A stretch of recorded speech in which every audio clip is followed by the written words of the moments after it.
ನಮ್ಮ ದಾವಣಗೆರೆಯಲ್ಲಿರ್ತಕ್ಕಂಥ ಶ್ರೀ ನಗರ ದೇವತೆ ದುರ್ಗಾಂಬಿಕಾ ಜಾತ್ರೆಯ ಪ್ರಯುಕ್ತ ಈಗಾಗಲೇ ಸಕಲ ಸಿದ್ಧತೆಯು ನಡೀತಾ ಇದೆ. ಸಾಕಷ್ಟು ಭಕ್ತಾದಿಗಳು ಕೂಡ ಏನು ದರ್ಶನ ಮಾಡ್ಲಿಕ್ಕೆ ಈಗಾಗಲೇ ಬರ್ತಾ ಇದ್ದಾರೆ ಅಂತ ಹೇಳ್ಬೋದು. ಯಾಕಂದ್ರೆ ಹಬ್ಬದ ಮುಂದೆ ತುಂಬಾ ರಶ್ ಆಗುತ್ತೆ ಅನ್ನೋ ಒಂದು ಪರ್ಪಸ್ ಅಲ್ಲಿ ಇವತ್ತಿನ ಈ ಜನರೆಲ್ಲರೂ ಭಕ್ತಾದಿಗಳು ಬಂದು ದೇವಸ್ಥಾನಕ್ಕೆ ಪೂಜೆಯನ್ನ ಸಲ್ಲಿಸ್ತಾ ಇದ್ದಾರೆ ಅಂತ ಹೇಳ್ಬೋದು. ಅದ್ರ ಜೊತೆಗೆ ಈ ವರ್ಷ ಒಂದು ವಿಶೇಷವಾಗಿ ಅರಮನೆ ಮತ್ತು ಏನು ಶಿಲ್ಪಕಲಾ ಅನ್ನೋ ಒಂದು ಮಂಟಪವನ್ನ ನಿರ್ಮಾಣ ಮಾಡ್ತಾ ಇದ್ದಾರೆ. ಅದ್ರ ಜೊತೆಗೆ ಏನು ಬಂದಂತ ಭಕ್ತಾದಿಗಳಿಗೆ ದೀಟ್ ನಮಸ್ಕಾರ ಹಾಕೋರ್ಗೆ ಹಾಗೆ ಹೀಗೆ ಎಲ್ಲ ಸಕಲ ಸಿದ್ಧತೆಯನ್ನು ನಡೆಸಿದ್ದಾರೆ ಅಂತ. ಯಾವ ರೀತಿ ಧರ್ಮದರ್ಶಿಗಳು ಇನ್ನೂ ಸಕಲ ಸಿದ್ಧತೆ ಏನೆಲ್ಲ ಮಾಡಿದ್ದಾರೆ, ವಿಶೇಷವಾಗಿ ಏನಂದ್ರೆ ಕುರಿ ಹುಡ್ಡಿ ತುಂಬಾನೇ ವಿಶೇಷವಾಗಿ ಇಲ್ಲಿ ನಡೆಯುತ್ತೆ ಅಂತ ಹೇಳ್ಬೋದು. ಅದ್ರ ಜೊತೆಗೆ ಏನು ಕುಸ್ತಿಯನ್ನು ಕೂಡ ವಿಶೇಷವಾಗಿ ನಡೆಯುತ್ತೆ ಅಂತ ಹೇಳ್ಬೋದು. ಇವು ಎಲ್ಲವೂ ಕೂಡ ವಿಭಿನ್ನವಾಗಿ ಸಾಕಷ್ಟು ಹಣವನ್ನು ಖರ್ಚು ಮಾಡಿ ದೇವಸ್ಥಾನದ ವತಿಯಿಂದ ಮಾಡ್ತಾರೆ. ಯಾವ ರೀತಿ ಇರುತ್ತೆ, ಧರ್ಮದರ್ಶಿಗಳು ಏನೆಲ್ಲ ಹೇಳ್ತಾರೆ ಕೇಳ್ಕೊಂಬರೋಣ ಬನ್ನಿ.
ನಂದು ತೆಗಿಯೋಣ.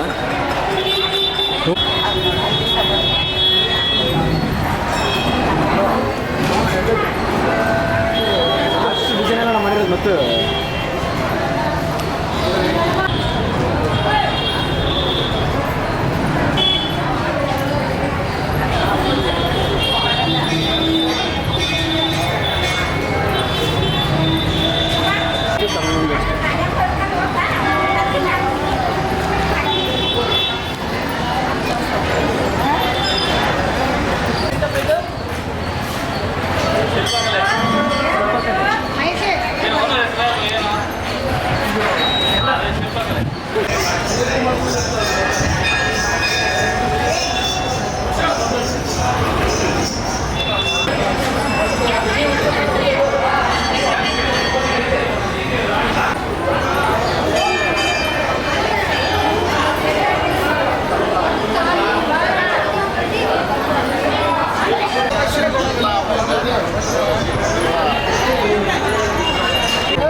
ಏನು ನಮ್ಮ ದಾವಣಗೆರೆ ಇರತಕ್ಕಂಥ ನಗರ ದೇವತೆ ದುರ್ಗಮ್ಮನ ಜಾತ್ರೆಯ ಪ್ರಯುಕ್ತ ವಿಶೇಷವಾಗಿ ಈಗಾಗಲೇ ಮಹಾಮಂಟಪಗಳು ಕೂಡ ನಿರ್ಮಾಣವಾಗ್ತಾ ಇದೆ. ಅದ್ರ ಜೊತೆಗೆ ಇವತ್ತು ಏನು ಈ ವರ್ಷದ ಒಂದು ಏನು ಯಾವ ರೀತಿ ಸಕಲ ಸಿದ್ಧತೆಯನ್ನ ಮಾಡ್ತಾ ಇದ್ದಾರೆ ಅನ್ನೋದನ್ನ ಇವತ್ತು ನಮ್ಮ ಜೊತೆಗೆ ಏನು ದುರ್ಗಮ್ಮನ ದೇವಸ್ಥಾನಕ್ಕೆ ಸಂಬಂಧಪಟ್ಟಂತ ಧರ್ಮದರ್ಶಿಗಳು ನಮ್ಮ ಜೊತೆಗಿದ್ದಾರೆ. ಅವ್ರನ್ನ ಮಾತಾಡ್ಸೋಣ, ಯಾವ್ದಕ್ಕೆ ಏನೆಲ್ಲ ಖರ್ಚು ಮಾಡ್ತಾ ಇದ್ದಾರೆ, ಯಾವ ರೀತಿ ಸಿದ್ಧತೆ ಮಾಡ್ತಾ ಇದ್ದಾರೆ ಅನ್ನೋದನ್ನ ಕೇಳೋಣ ಬನ್ನಿ. ನನ್ನ ಹೆಸರು ಎಸ್ ಬಿ ಶಂಕರರಾವ್ ಸಿಂಧೆ ಅಂತೇಳಿ. ನಾ ಈ ದುರ್ಗಮ್ಮ ದೇವಸ್ಥಾನ ಟ್ರಸ್ಟಿನ ಧರ್ಮದರ್ಶಿಗಳು. ನಾವು 2026ನೇ ಸಾಲಿನ ಫೆಬ್ರವರಿ 24 ಮತ್ತು 25ನೇ ತಾರೀಕಿನೊಂದು ನಡೀತಕ್ಕಂಥ ದುರ್ಗಮ್ಮ ಜಾತ್ರೆಗೆ ಪ್ರತಿಯೊಬ್ಬ ಕಾರ್ಯಕರ್ತರು ಹಾಗೂ ಧರ್ಮದರ್ಶಿಗಳು ಹಾಗೂ ದಾವಣಗೆರೆ ಜನತೆಯ ಪರವಾಗಿ ತಮ್ಮೆಲ್ಲರಿಗೂ ಸ್ವಾಗತ ಬಯಸ್ತಕ್ಕಂಥ ಈ ಒಂದು ಪೆಂಡಲ್ ನಿರ್ಮಾಣವನ್ನು ಇದು ಸಾಗರದವ್ರಿಗೆ ಕೊಟ್ಟಿದ್ವಿ ನಾವು. ಅವರು 23 ಲಕ್ಷ ರೂಪಾಯಿ ಪೆಂಡಲ್ ನಿರ್ಮಾಣ ಮಾಡ್ತಿದ್ರೆ, ಇದು ಶಿಲ್ಪಕಲೆ ಮತ್ತು ಅರಮನೆಯ ರೂಪದಲ್ಲಿ ಎರಡರಲ್ಲೂ ಸೇರ್ಕೊಂಡು ಈ ತರ ಮಾಡ್ತಿದ್ದಾರೆ. ಈ ಒಂದು ಕಾರ್ಯಕ್ರಮವನ್ನು ಯಶಸ್ವಿಯಾಗಿ ಗಳಿಸಕ್ಕೆ ಎಲ್ಲರೂ ಸ್ವಾಗತವನ್ನು ಬಯಸ್ತಿದ್ದೇವೆ. ಹಾಗೂ ಈ ಒಂದು ಕಾರ್ಯಕ್ರಮಕ್ಕೆ ಎಲ್ಲರೂ ಆಗಮಿಸಿ ಶಾಂತ ರೀತಿಯಿಂದ ಈ ಒಂದು ಕಾರ್ಯಕ್ರಮವನ್ನು ನಡೆಸಿ ಎಲ್ಲರೂ ಎಷ್ಟು ದಿವಸ ನಡೆಯುತ್ತೆ ಸರ್ ಇಲ್ಲಿ? ಸರ್ ಇದು 15 ದಿವಸ ತನಕ ನಡೆಯುತ್ತೆ ಸರ್. 15 ದಿವಸ ತನಕ ನಡೆಯುತ್ತೆ. ಹಾ ಸರ್. ಸರ್ ಕುರಿ ಹುಡ್ಡಿ 3 ದಿವಸ ನಡೆಯುತ್ತೆ ಸರ್. ಕುರಿ ಹುಡ್ಡಿ 3 ದಿವಸ ನಡೆಯುತ್ತೆ. ಕುಸ್ತಿನ 3 ದಿವಸ ನಡೆಯುತ್ತೆ. 3 ದಿವಸ ನಡೆಯುತ್ತೆ. ಪ್ರತಿ ಸತಿಗಿಂತ 10 ಲಕ್ಷ ರೂಪಾಯಿ ಹೆಚ್ಚಿನ ಈ ಸತಿ ಸರ್ ಈ ವರ್ಷ ಒಂದು 5 ಲಕ್ಷ 5 ಲಕ್ಷ ಜನ ತನಕ ಬರುತ್ತೆ ಸರ್. ಒಂದು 5 ಲಕ್ಷದಿಂದ 6 ಲಕ್ಷ ಬೇಡ 8 ಲಕ್ಷ ತನಕ ಸೇರ್ಬೋದು ಸರ್ ನಮ್ಮ ಜನ. ಪ್ರಸಾದ ವ್ಯವಸ್ಥೆ ಬಂದಂತವ್ರಿಗೆ ದೀಡ್ ನಮಸ್ಕಾರ ಹಾಕೋರ್ಗೆಲ್ಲ ಸಕಲ ಯಾವ ರೀತಿ ಸಿದ್ಧತೆ ಸರ್? ಅದು ಮಹಾನಗರ ಪಾಲಿಕೆಯಿಂದ ಸ್ವಚ್ಛತಾ ಕಾರ್ಯಕ್ರಮವನ್ನು ಪ್ರತಿಯೊಂದು ಧರ್ಮದರ್ಶಿಗಳು ಆ ಕಾರ್ಯಕರ್ತರು ಇಲ್ಲಿ ಸೇರ್ತಕ್ಕಂಥ ಎಲ್ಲ ಕಾರ್ಯಕರ್ತರು ಸೇರ್ಕೊಂಡ್ಬಿಟ್ಟು ಎಲ್ಲ ರೀತಿಯಿಂದ ಪ್ರತಿ ವರ್ಷ ಯಾವ ರೀತಿ ಮಾಡ್ಕೊಂತ ಬಂದಿದೆವೋ ಅದೇ ರೀತಿನೂ ಈ ತರ ನಡ್ಕೊಂಡು ಹೋಗ್ತದೆ ಸರ್. ಯಾವುದೇ ತರ ತೊಂದರೆ ಆಗದ ರೀತಿಯಲ್ಲಿ ಸಾರ್ವಜನಿಕರಿಗಾಗಲಿ ಭಕ್ತರಿಗಾಗಲಿ ಯಾವುದೇ ತರ ಅನಾನುಕೂಲ ಆಗದ ರೀತಿಯಲ್ಲಿ ನಾವು ನಡ್ಕೊಂಡು ಹೋಗ್ತೀವಿ ಸರ್. ಈ ವರ್ಷ ಹೊಸದಾಗಿ ಒಂದಷ್ಟು ಶೆಡ್ಗಳನ್ನ ಹಾಕಿದ್ರೆ ಹಿಂದ್ಗಡೆ ಅದು ಯಾವ ರೀತಿ ಸಿದ್ಧತೆ ಸರ್? ಅದು ಶೆಡ್ಗಳು ಯಾಕಂತಂದ್ರೆ ಪ್ರತಿಯೊಬ್ಬರು ದಿಂಡೂಟಿಯಿಂದ ಸ್ನಾನ ಮಾಡಿಂದ ಅವ್ರಿಗೆ ಒಂದು ಬಟ್ಟೆ ಚೇಂಜ್ ಮಾಡೋಕ್ಕಾಗಲಿ ಪ್ರತಿಯೊಂದಕ್ಕಾಗಲಿ ಒಂದು ಹೊಸ ರೀತಿಯಾಗಿ ಒಂದು ಜೊತೆಗೆ ಪ್ರತಿಯೊಂದನ್ನು ಹೊಸ ತರದ ನಾವು ಬೆಳೆಸ್ಕೊಂಡು ಹೋಗ್ತದೆ ಸರ್. ಸರ್ ಈಗಾಗಲೇ ಹಬ್ಬದ ವೈಬ್ ಸ್ಟಾರ್ಟ್ ಆಗಿರೋದ್ರಿಂದ ಸಾಕಷ್ಟು ಭಕ್ತಾದಿಗಳು ಆಗ್ಲೇ ಇವಾಗಲೇ ದರ್ಶನ ಮಾಡ್ತಾ ಇದ್ದಾರೆ. ಅವ್ರಿಗೆಲ್ಲ ಏನ್ ಸರ್ ಅವ್ರಿಗೆಲ್ಲ ಸ್ವಾಗತ ಬಯಸ್ತೀವಿ. ಒಳ್ಳೆ ರೀತಿಯಿಂದ ನಡ್ಕೊಂಡು ಹೋಗ್ರಿ ಅಂತ ಕೇಳ್ಕೊಂತದೆ ಸರ್.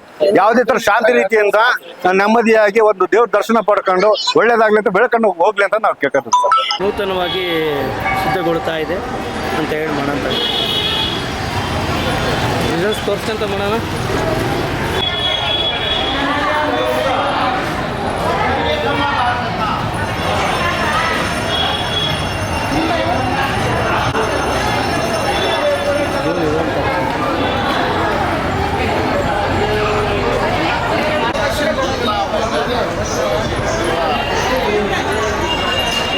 ಏನು ಫೆಬ್ರವರಿ 24-25 ನಡೀತಿರಕ್ಕಂಥ ಶ್ರೀ ದುರ್ಗಾಂಬಿಕಾ ಜಾತ್ರಾ ಮಹೋತ್ಸವದ ಅಂಗವಾಗಿ ಈಗಾಗಲೇ ಸಕಲ ಸಿದ್ಧತೆಯು ನಡೆದಿದ್ದು, ಅದರ ಜೊತೆಗೆ ಏನು ಧರ್ಮದರ್ಶಿಗಳು ತಮ್ಮದೇ ಆದ ಒಂದು ಶೈಲಿಯಲ್ಲಿ ವಿಶೇಷವಾದ ಮಂಟಪವನ್ನ ನಿರ್ಮಾಣಿಸಿದ್ದಾರೆ. ಅದ್ರ ಜೊತೆಗೆ ಏನು ಕುರಿ ಉಡ್ಡಿ ಆಗಿರ್ಬೋದು, ಕುಸ್ತಿ ಆಗಿರ್ಬೋದು, ಹೀಗೆ ಸಾಕಷ್ಟು ವಿಶೇಷತೆಯನ್ನ ಈ ಒಂದು ವರ್ಷದ ಹಬ್ಬದಲ್ಲಿ ಈ ವರ್ಷದಲ್ಲಿ ಮಾಡ್ತಾ ಇದ್ದಾರೆ ಅಂತ ಹೇಳಿದ್ರು. ಇದಾಗಿತ್ತು ಇವತ್ತಿನ ಅಪ್ಡೇಟ್ಸ್. ಇಂಥ ಅಪ್ಡೇಟ್ಸ್ಗಾಗಿ ಫಾಲೋ ಮಾಡ್ತಾ ಇರಿ DVG1 ನ್ಯೂಸ್ ದಾವಣಗೆರೆ.